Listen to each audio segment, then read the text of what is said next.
In the merry month of June, from me home I started, left the girls a tune, nearly broken hearted, saluted father dear. Kiss me darling mother, drunk a pint of beer, me grief and tears to smother, then off to reap the corn, leave where I was born, cut the stout black thorn to banish ghosts and goblins, a brand new pair of brows, the rattling all the bogs, frightening all the dogs, on the rocky road to Dublin, 1 to 3 for fight, hunt the hare and turn her down the rocky road, and all the way to Dublin, wax full alley road.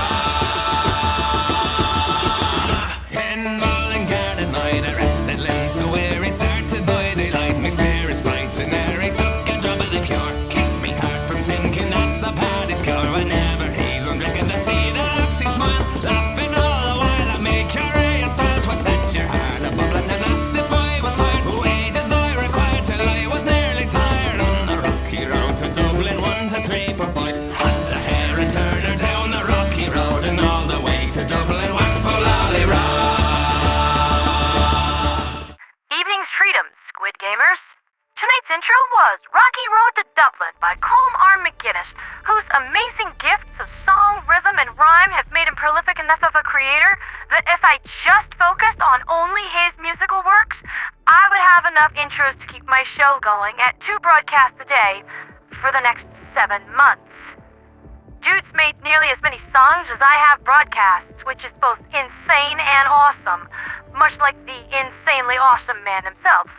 How about it, freedom lovers? Do you want me to do a McGuinness week at some point? Leave a comment below expressing such, and I will get right to work gathering up his best to my ear. I choose this song today because, sweet kerfluffity liberty, we have been treading that rocky road to somewhere, that's for sure. The liberation of Alamak is incredibly slow going, filled with zombies, angry squid aliens, awful, rainy, humid jungle rot conditions, and leviathans that suck in every possible context every step of the way. The reasons for this are twofold. One, because this is a massive planet with a very deep level of undead infestation, coming in at 2.3 billion HP as compared to most other liberation campaigns, which sport about 1 million. Planets like Veld, Vernen, and Krakatwo. So, there is no sensor glitch going on, no issue with our performance. This is just a difficult challenge. Ain't percentages crazy like that? The second reason is because of the 2 remaining megacities on the planet, Filibuster and Ungu, which are completely infested down to the very bedrock. They are constantly vomiting zombies back out into the wilderness, and that is making even approaching these towns extremely difficult. So we are forced to clear the exterior settlements one by one, and that is taking a lot of time. Achird is in an even worse condition, and at this point, I am not worried about hitting the timelines for this major order. We've got ourselves one heck of a challenge cheeseburger here, and I'm intent on savoring every last bite. Could it have something to do with the fact that I had recently been trapped in a boring hellscape death job for the last 2 weeks, and said boring hellscape death job just tried to kill me? Yes it does. It has everything to do with that. To that end, I'd like to launch into our first segment of the Geneva suggestion and speak on a weapon that I feel is somewhat underrated by the community, the LAS-5 Scythe, which I've been using to take down the Illuminate quick and easy. There are myriad applications for this weapon on the death frontier. Ideally, voteless gardening. Obviously, hitting them in the head with the Scythe's 350 DPS beam is going to fry their gray matter very fast, but often you don't even need to do that. The fire status effect inflicts 100 damage per second over time for 3 seconds, and pierces armor value 4, which is everything up to heavy armor. Voteless, being a small enemy, suffer only 75% of that because of their size modifier, but a single application of the fire effect is enough to purify the corrupted shells of the Illuminate's taint and free their souls. What I am trying to say is that when using the Scythe, or even the dagger for that matter, you can set a Voltus alight and simply move on to the next, letting the burning do the work. It is this burning effect that grants the Scythe an advantage over its more high-tech brothers, the Sickle Boys. The garden variety sickle inflicts 687 damage per second, which is kind of an odd number if you ask me. But when damaging a flesh mob, the Scythe's DPS increases from its listed 350 to 550, with said abomination suffering 200 points of damage over time per second.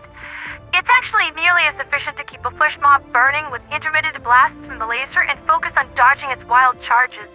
It's a hugger, let me tell you. And that brings me to the heatsink attachments as listed here. Information provided by Pickles Boss from the Helldivers Super Reddit board. The high-capacity heatsink offers the greatest sustained use of the laser, allowing one to ignite and damage as they please over the course of 12 seconds. But the high-dissipation heatsink seems to cater to those who like to rely on the burning gamut to do the work for them. I'm gonna be perfectly honest with you here, Helldivers. It really feels like the Scythe desperately wants to be a flamethrower with a much longer range, so if you feel the overwhelming need to set something on fire that wasn't before, but don't want to walk all the way over there to do it, the Scythe is truly the unique primary you seek. Heck, it even solves the incredibly annoying problem of the ever-evasive Elevated Overseer. Their status as a medium-sized enemy does not afford them a defensive buff or malice against any sort of status damage, and at 600 HP, a single application of fire status is going to shear their health in half. With that in mind, you only need to focus the sight beam on your target for a few seconds before letting the damage over time effect do the rest. I'd say that once you see the chest plate on an Overseer give up, you can afford to change your target. He's cooked. Literally. Next up, I'd like to speak on the updated armor and HP values for the Illuminate Harvester, brought to my attention by Roy of the low-sodium Helldivers earlier today. It appears that the Harvester is rocking some kind of asymmetric armor system, with the left hip taking about 15% more damage to the main HP pool than the right. Without bogging you down in the particulars, I was also told that a single recoilless rocket to the exterior shell will result in a dead Harvester almost 100% of the time. Considering an awful lot of Helldivers are really rocking out on the double R and the Death Frontier these days, that kind of thing really brings a lot of versatility and validity to that choice. It's not just for filing explosive restraining orders against that Leviathan that won't leave your team alone, you know. Sadly, flesh mobs are not going to go down so easy. With 6,000 HP, the projectile of a recoilless is only going to bust a flesh mob down to about half of its total life. And in the AG setting, ideal for large groups of Illuminate just warping in or reunions that you would much rather get out of, the flesh mob is actually going to take even less damage because of its 25% reduction to explosive damage. Either set them on fire, or give that bullet sponge the high rate of fire therapeutic massage that it so craves. I do hear that the Airburst launcher seriously messes these guys up, but I have seen that weapon malfunction so many times that I humbly regard it as cursed. When it works, though, sweet liberty it puts in the work. Maybe it's time to give it another try. It can't be any worse than the K9 electric guard dog, or as I call it, the bark thrower. That vicious little K9 is a very effective weapon. But it longs to shed blood, and it isn't overly picky about whose it is, tyrannical, democratic, or otherwise. Will it wipe out whole squads of bad guys and give you 20x kill streaks before you even knew that Simmel was there? Oh yeah, absolutely. The electric guard dog can totally do that. Will it completely vaporize little Timmy who just happened to be walking next to you when Fido noticed said pack of bad dudes?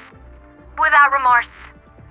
That's been Liberty's Latest with me, Pandora the Radio Angel, and I hope that this little Geneva suggestion segment has sharpened your already monomolecular skill set in regards to giving Illumina a shallow grave at the edge of town.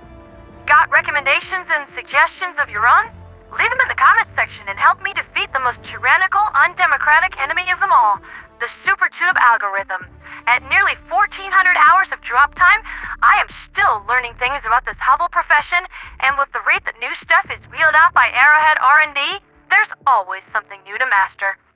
For liberty, for freedom, for democracy, and for the Angelic Rebellion. Viva la Revolution Angelique.